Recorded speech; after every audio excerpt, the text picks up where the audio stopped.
प्रयागराज में महाकुंभ के दौरान यातायात व्यवस्था सुचारू, पुलिस आयुक्त ने किया दावा। प्रयागराज में 12 फरवरी को माघ पूर्णिमा के पहले शहर में बड़ी संख्या में तीर्थ यात्री पहुंचने के कारण पुलिस यातायात व्यवस्था को सुनिश्चित करने में जुटी हुई है। प्रयागराज के पुलिस आयुक्त तरुण गाबा ने कहा कि महाकुंभ पर्व में हम सभी कटिबद्ध है कि प्रयाग आने वाले सभी श्रद्धालुओं का अनुभव सुखद और सुगम हो। हमने ट्रैफिक के लिए अपनी योजनाएं तैयार की थी, जिसमें महीनों से अथक प्रयास किए गए थे। अब यहाँ यातायात बहुत सुगम तरीके से चल रहा है। हम दिन रात ये सुनिश्चित कर रहे हैं कि श्रद्धालुओं को किसी भी कठिनाई का सामना न करना पड़े और ट्रैफिक सुचारू रूप से चलता रहे। देखिए, महाकुंभ पर्व में हम सब लोग, उत्तर प्रदेश शासन, जिला प्रशासन, पुलिस, हम सब लोग कटिबद्ध हैं कि जो भी श्रद्धालुगण यहाँ पर आ रहे हैं उनका जो अनुभव हो वो बहुत सुखद हो, बहुत सुगम हो। इसके लिए हमने ट्रैफिक के लिए अपनी योजनाएं तैयार की थी, जिसमें काफ़ी महीनों से अथक प्रयास किए गए थे।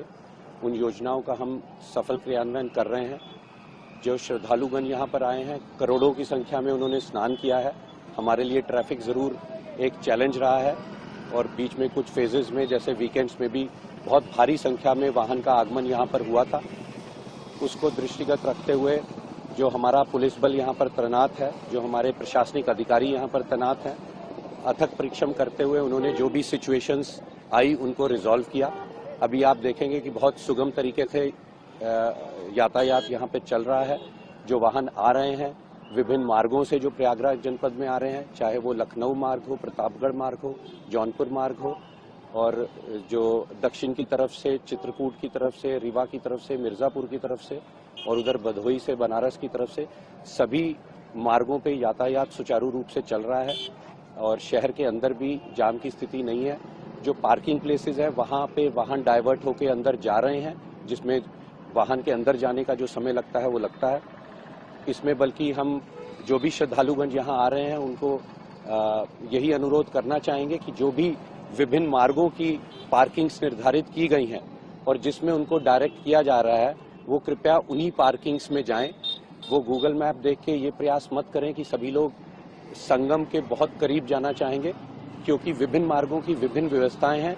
जो क्लोज की पार्किंग्स हैं, जब वो भर जाती हैं तो हमें उससे अगली निकटतम पार्किंग को एक्टिवेट करना होता है और वहाँ पर हम श्रद्धालुगण को डाइवर्ट करते हैं। तो सभी लोगों से अनुरोध है कि उन्हीं पार्किंग्स में जाएं जहां पर उनको डायरेक्ट किया जा रहा है। बाकी हम सब लोग पूरी मेहनत से, पूरी टीम हमारी लगी हुई है। हम लोग दिन रात ये देख रहे हैं कि हमारे श्रद्धालुओं को कोई कठिनाई का सामना ना करना पड़े और हमारा जो ट्रैफिक भी है वो सुचारू रूप से चलता रहे। देखिए, हम लोग ANPR कैमरास भी इस्तेमाल कर रहे हैं, AI इनेबल्ड कैमरास भी इस्तेमाल कर रहे हैं। हम टोल से भी डेटा कलेक्ट कर रहे हैं कि कितने वाहन विभिन्न मार्गों से आ रहे हैं। आसपास के जो जनपद हैं उनके जो अधिकारी हैं उनसे हम निरंतर संवाद में हैं, जिससे हमें जानकारी रहती है कि किस डायरेक्शन से कितने वाहन का अभी प्रेशर है। उस हिसाब से हम उन मार्गों पर व्यवस्था को और सुदृढ़ करते हैं और हमारा पूरा प्रयास रहता है कि श्रद्धालुगण सुचारू ट्रैफिक चलता रहे और श्रद्धालुगण एक सुखद अनुभव यहाँ पर ले सकें। माघी पूर्णिमा में ये देखा जाता है कि लोग वापस भी जाने लगते हैं, तो उसको लेकर के किस तरह से प्लान है और क्या उसमें समय भी निर्धारित किया गया है, क्या प्रोसेस है? देखिए, जो माघी पूर्णिमा कल है और उससे आज एक दिन पूर्व जो हमारा मेला एरिया है वो नो व्हीकल जोन रहेगा। उसके अंदर किसी व्हीकल को अलाउ नहीं किया जा सकता, क्योंकि श्रद्धालुगण की संख्या बहुत ज़्यादा रहती है। और जो शहर है उसमें भी आज शाम से नो व्हीकल हो जाएगा और केवल निर्धारित पार्किंग्स में जो हैं वो लोग जाएंगे। विभिन्न मार्गों से आने वाले लोगों पे जो उस मार्ग की पार्किंग्स हैं वहां तक उनको लीड किया जाएगा। वो सब लोगों का स्वागत है कि वो लोग आएं और इसमें हिस्सा लें।